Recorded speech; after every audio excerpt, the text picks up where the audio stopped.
E siamo in chiusura di trasmissione che abbiamo aperto parlando di intelligenza artificiale e rimaniamo sul tema dell'innovazione tecnologica. Parliamo di scienza, lo facciamo con il professor Cao.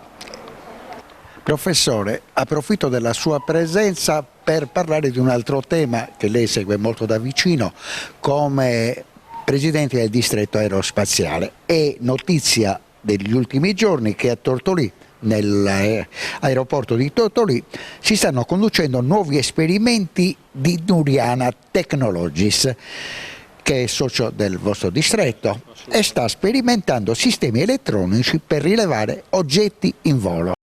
Sì, noi come il pubblico ricorderà abbiamo preso in affitto una fetta non irrilevante all'aeroporto di Tortolì a novembre del 2023.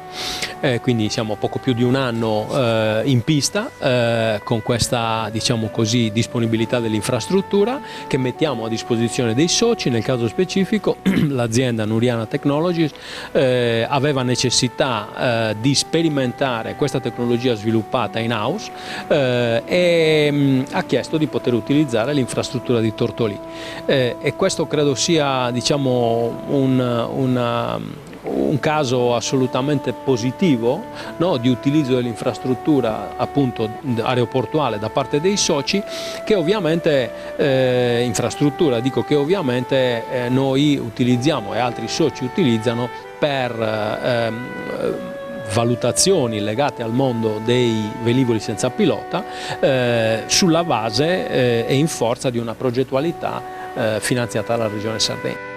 Stanno per partire i titoli di coda, siamo alle conclusioni. Il progetto Marte continua a viaggiare, continua il suo percorso? Il progetto Marte continua a viaggiare, una quota parte di questo progetto è già finanziato ed è già operativo. Io ritengo che nel giro di qualche mese, penso a ottobre, già ci sarà un primo risultato importante in Sardegna, altri risultati di altri partner sono già in essere e naturalmente sono ripartite con il nuovo governo tutte le interazioni con i soggetti preposti a questo tipo di scenari, in particolare il tavolo tecnico del COMIT, e auspichiamo che si verticalizzi una azione decisiva per raggiungere l'obiettivo. Qual è l'obiettivo? L'obiettivo è portare l'Italia su Marte, noi abbiamo ipotizzato il 2031, vedremo se riusciremo a raggiungere questo target, anche eventualmente con interazioni a livello internazionale.